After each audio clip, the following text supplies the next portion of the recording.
बहुत से लोगों में, गाँव में और चौपालों में चर्चा है कि यूपी में 5,000 स्कूल बंद हो रहे हैं। इससे पहले अलग-अलग आंकड़े हमने दिए थे आपको और लगातार हम आपको ये आंकड़े दे रहे हैं। लगभग मैं ज़्यादा नहीं कहूँगा तो लाख सवा लाख के करीब टोटल स्कूल अभी तक बंद हो चुके हैं, जहाँ-जहाँ भाजपा की सरकार आई है। तो आप ये बड़े इत्मीनान के साथ कह सकते हैं कि भई स्कूलों को बंद करना इस सरकार का एक बहुत बड़ा, बहुत मुख्य एजेंडा है। दूसरी बात, आजकल कावड़ यात्रा के नाम पर जो निकल रहे हैं बाहर घरों से, उनमें से कुछ लोग सरकारी गुंडों की तरह बिहेव कर रहे हैं, जो किसी भी गाड़ी को तोड़ना, कहीं पर भी हाथापाई करना, किसी पर भी हाथ उठाना और अ, हिंसा की जो वीडियोज़ हैं, वो लगातार आप सब लोगों के सामने आ रही होंगी और आप देख भी रहे होंगे। और उन पर भी कोई ऐसा नियंत्रण या ऐसा कोई बयान आपको अपने किसी नेता का अब तक नहीं सुनाई दिया होगा कि इन लोगों को ये सब नहीं करना चाहिए, ये हुड़दंगबाजी नहीं करनी चाहिए। ये भी एक बड़ा मुद्दा है कि क्या ये भी सोची-समझी साजिश के तहत हो रहा है?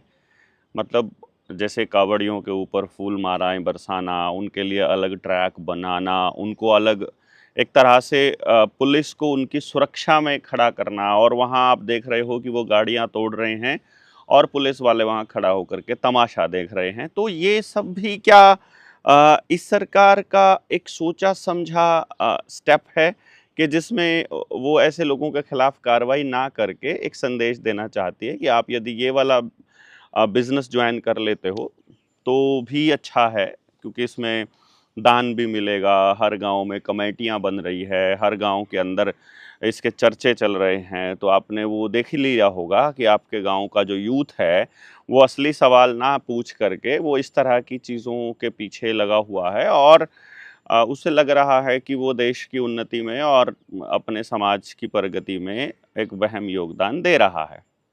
तो ये भी आप देख रहे हैं अपने आसपास और साथ ही साथ सारे के सारे डिपार्टमेंट्स जो कि लोगों ने अपनी मेहनत से खड़े किए थे, वो भी टूट रहे हैं।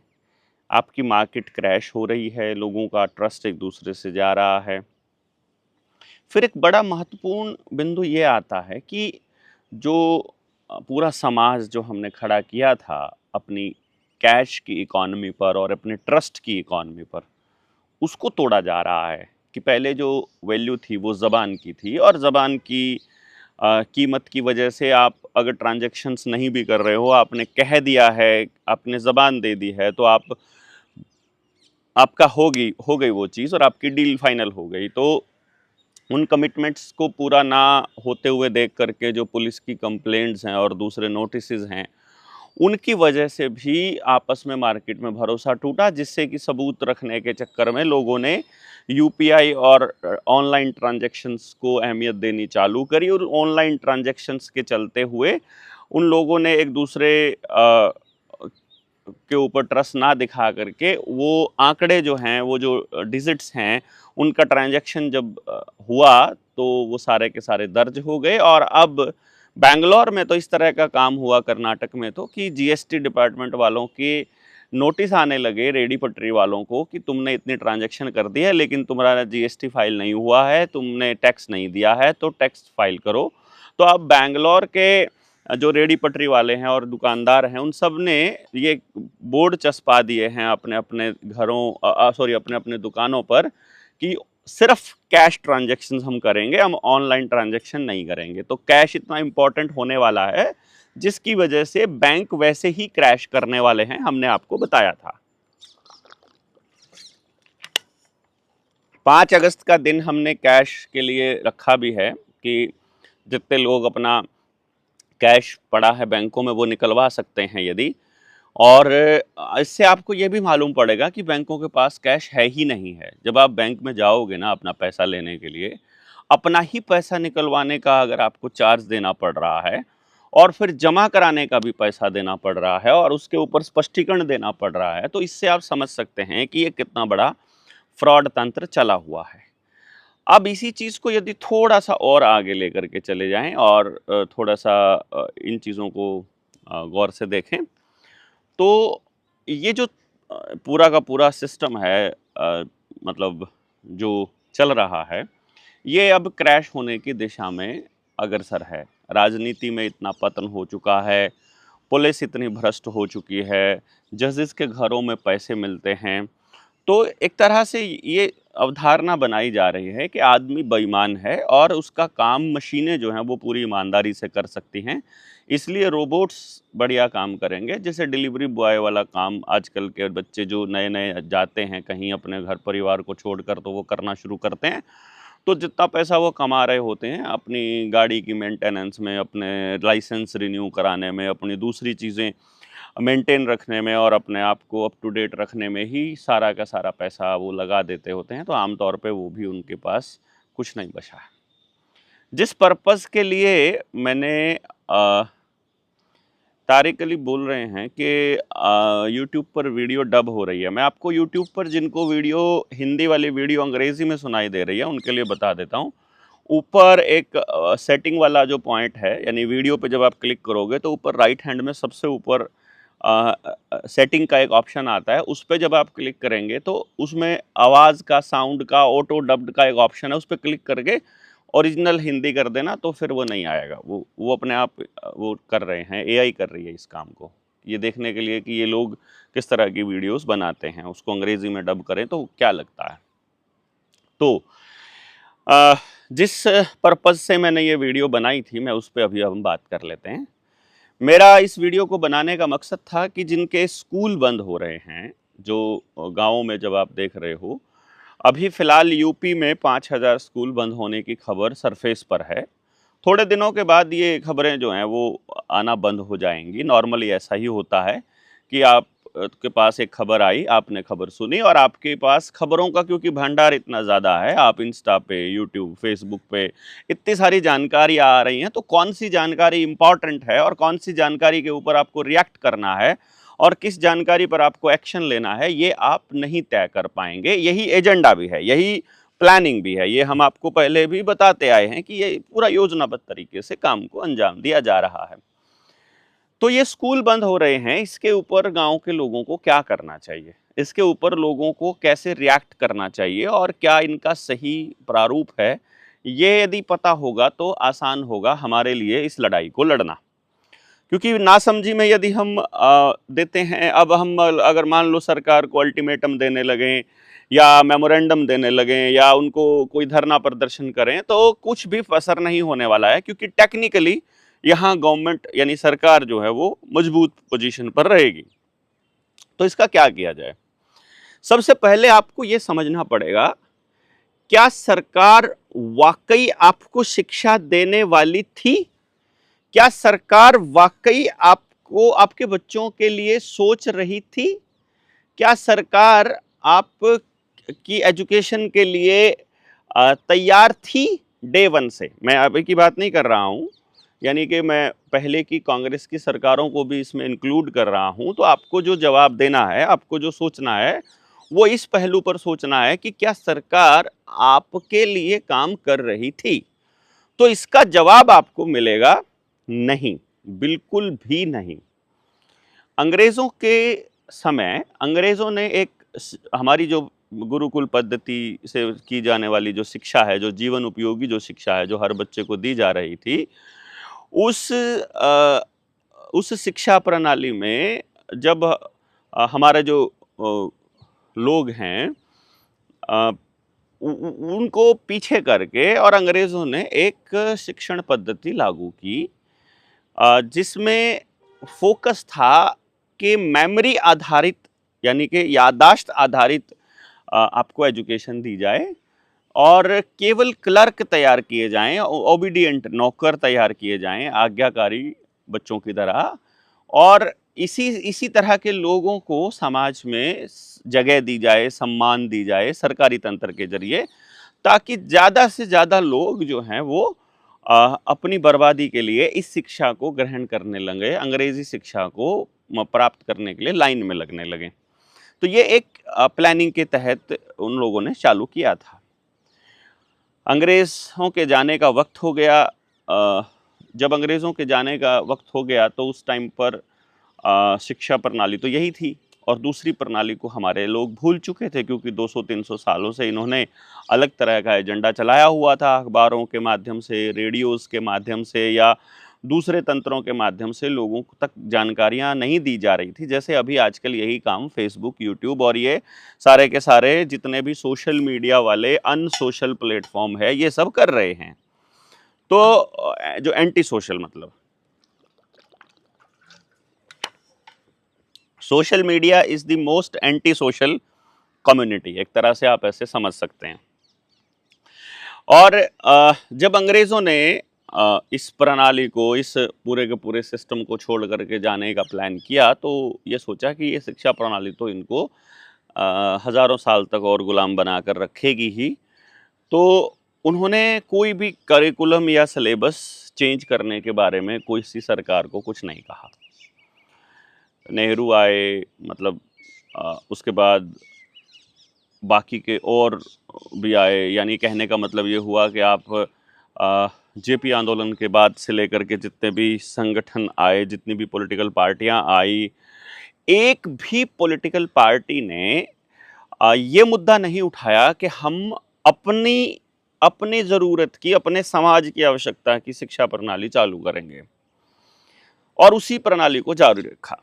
अब क्योंकि वो काम की नहीं थी और काम की नहीं थी तो हमारे बुज़ुर्गों ने प्लान किया कि हम एक काम करते हैं, हम अपने बच्चों को इस इंटरनेशनल स्कैम से समझने के लिए, मतलब नवदीप भाई बोल रहे हैं ज़्यादा पानी पीना खतरनाक है। अरे भाई 2 ही घूंट तो भरी है अभी तो। चलो एनी हाउ, मैं ऐड करता हूँ आपको, पहले एक बारी इस वीडियो को कंप्लीट कर लेता हूँ। अभी हमने जब ये कहा कि हमारे गांव के बुज़ुर्गों ने सोचा कि अपने बच्चों के लिए शिक्षा प्रणाली चालू की जाए, हमारी ज़रूरत की हमारे गांव में हो, बच्चे हमारे अंग्रेज़ी पढ़ के अंग्रेज़ी षड्यंत्रों को समझें और पूरे गांव को बताएं कि बेहतर क्या है। इस उम्मीद में जिनके पास ज़मीनें थी, सबने अपनी ज़मीनें दान करने की पेशकश भी रखी। तो लोगों की थोड़ी-थोड़ी ज़मीन मिला करके एक बड़ा एरिया बच्चों की संख्या को ध्यान में रखते हुए बच्चों की शिक्षा के लिए छोड़ दिया गया, जिसमें बाद में लोगों ने अपने पैसे से, अपने सहयोग से और इकट्ठे होकर के पूरे गांव की मदद से वहाँ स्कूल बनाया, जिनके कमरों का डोनेशन भी गांव के लोगों ने दिया, ज़मीन भी गांव की थी और वहाँ पर पढ़ाना चालू किया गांव के ही लोगों द्वारा। उस वक्त टीचर्स के लिए सैलरी बहुत ज़्यादा नहीं थी। आपने ये नोटिस किया होगा कि वो स्कूल सरकारों ने नहीं खोले थे। तो जब वो गांव के स्कूल थे, और मैं आपको बताऊं, आपके पिताजी से पूछिएगा, यदि आप मतलब हमारी उम्र के यदि आप हैं, मेरी उम्र के लोग भी अपने गांव के स्कूल को कभी भी सरकारी स्कूल नहीं बोलते थे, वो गांव का स्कूल बोलते थे या बड़ा स्कूल बोलते थे। बड़े स्कूल में जा रहा हूँ, जैसे गांव में 2 प्राइवेट स्कूल थे, उनका नाम जब लिया जाता था तो उनके ऑनर के नाम से लिया जाता था कि हम चंद्रहास वाले स्कूल में जा रहे हैं या राजेंद्र वाले स्कूल में जा रहे हैं। और जब इस स्कूल की बात होती थी जो कम्युनिटी ने बनाया था, तो वहाँ होती थी कि हम अपने गांव वाले स्कूल में जा रहे हैं या बड़े स्कूल में पढ़ता हूँ मैं।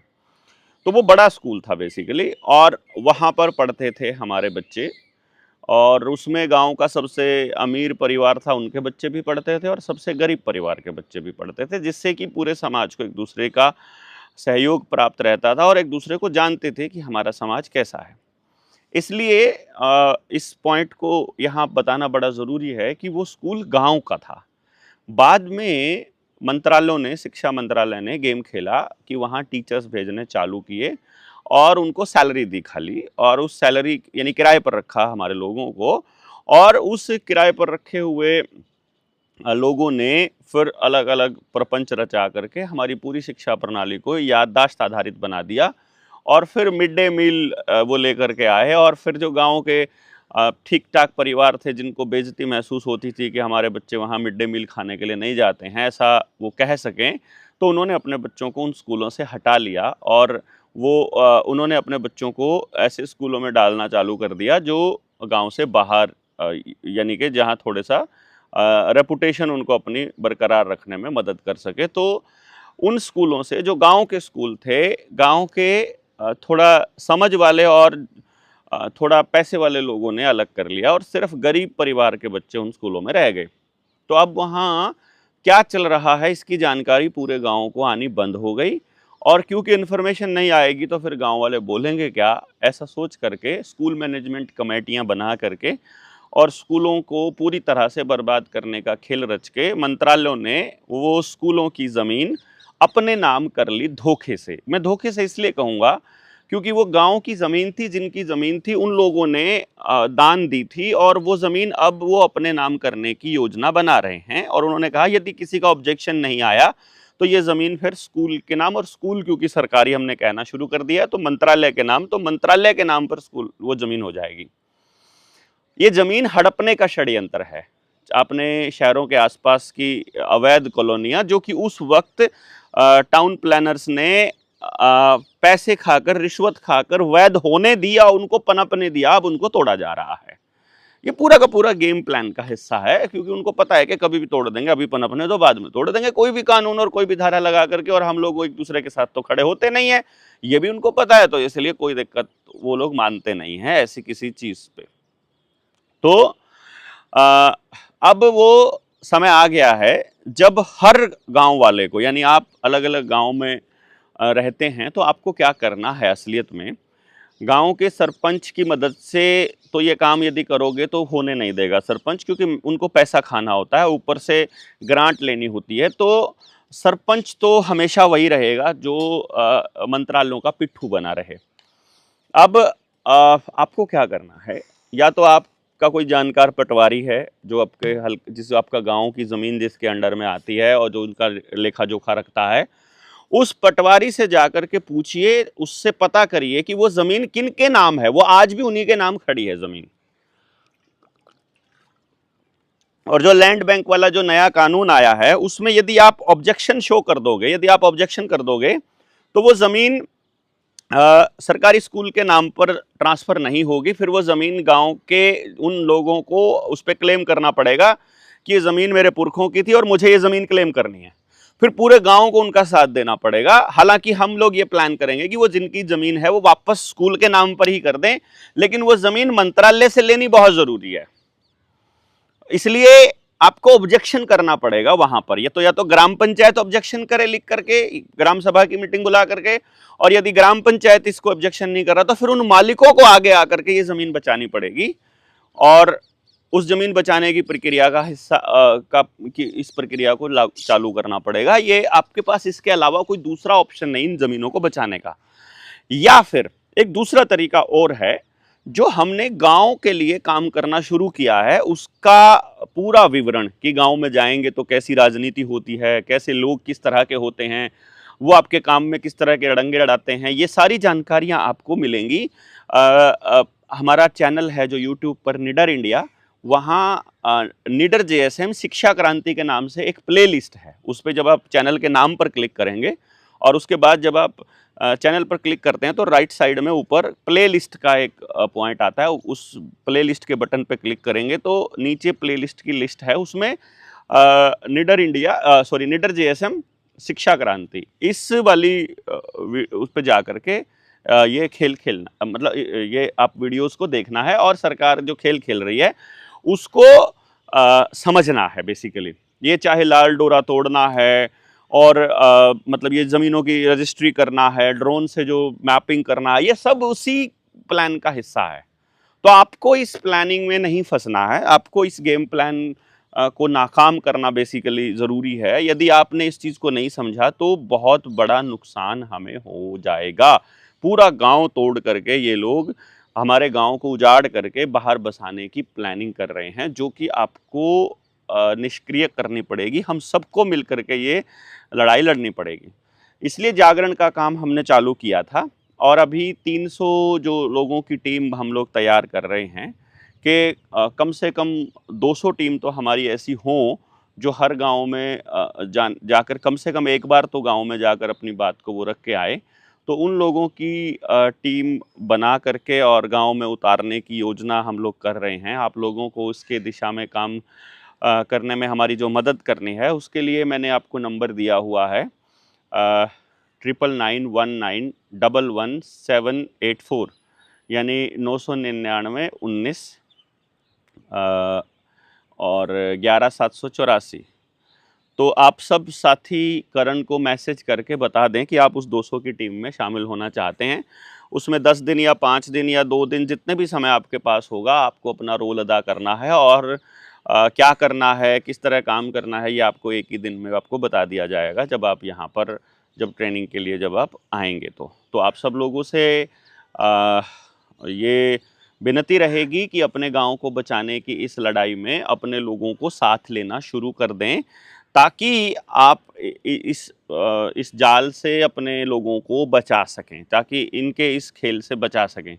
तो स्कूलों की ज़मीन को बचाना बड़ा ज़रूरी है। और ये जो बच्चे अभी मर्ज कर रहे हैं, जैसे कि कुछ स्कूलों को 50 से कम बच्चे होने पर स्कूल बंद करने का जो फरमान जारी किया है, इसमें गांव वालों को एक मतलब समझ रखनी चाहिए। और जो चाल खेल रही है मंत्रालय, जो चाल खेल रहा है, उस चाल को नाकाम करना चाहिए फिर इन्हीं की चाल से। वो कैसे? अपने बच्चों का दाखिला सरकारी स्कूल में करवा दो और 50 से ज़्यादा स्ट्रेंथ रख दो हर एक स्कूल में। मतलब टीचर्स अपने आप भी करवा सकते हैं उन बच्चों का दाखिला, जहाँ कहीं और दाखिला ना हो रहा हो तो उनको बोल दो हमारे स्कूल में दाखिला रखो, पढ़ लो, जहाँ मर्जी फीस वहाँ दे लो, जहाँ पर पढ़ रहे हैं यहाँ पे दाखिला चलता रहेगा और पढ़ते वहाँ रहेंगे। 8वीं तक राइट टू एजुकेशन है, कोई दिक्कत नहीं है। तो उन स्कूलों को बचाया जा सकता है यदि आप इस चीज़ को समझ लें कि भाई वो स्कूल असल में गांव के हैं, वो ज़मीन गांव की है और उस पर अधिकार गांव का है, और उसको बचाने के लिए हमें जो भी करना पड़े हम लोग करेंगे। ये सोच हम लोगों को रखनी है। इसके चलते ही हम अपने उन स्कूलों को बचा पाएंगे। अदरवाइज इन चोरों से अपने स्कूल को बचाना बड़ा नामुमकिन रहेगा। और अब स्ट्रेंथ बढ़ा दीजिए, अपनी ज़मीन पर अपना अधिकार है वो अपना कर दीजिए, कि दाखिल कर दीजिए कि हमारे स्कूल है, हमारे